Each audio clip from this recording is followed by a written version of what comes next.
Alright, so here is the best tutorial on how you can fix WhatsApp status not showing. So there are a few methods that you could do. First up is just check privacy settings. So you need to open up WhatsApp, and once the WhatsApp is opened, what you can do is just simply go to settings right over here inside settings and privacy.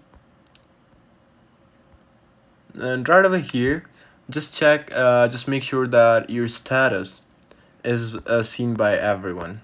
So you just gotta look up status. So if you can find status right over here, you can just go directly over there as well, but you see the status option right over here. You just simply need to press on that and just make sure that it's select on my contacts, or if it's on my only share with, it has some people, or if you have excluded some people. So if settings are wrong, you won't see others status, or they won't see yours. Now after that, you make sure that you save the contact and make sure the person number is saved in your contacts in order to see their status, and they must also have your number saved. WhatsApp status only works between saved contacts. Check if you're blocked. So if you're blocked, you can see their status.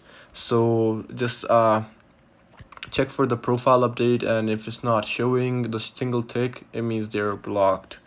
And then you gotta check your internet connection, of course, and then update WhatsApp. Just go to App Store and check if your WhatsApp got any update. Just simply go to App Store like this and simply type in WhatsApp and just check if your WhatsApp needs any updates. And then what you need to do is just clear glitch app, restart your iPhone, or uninstall and reinstall WhatsApp, and then ask another person, maybe they hid you from your status or didn't upload any status.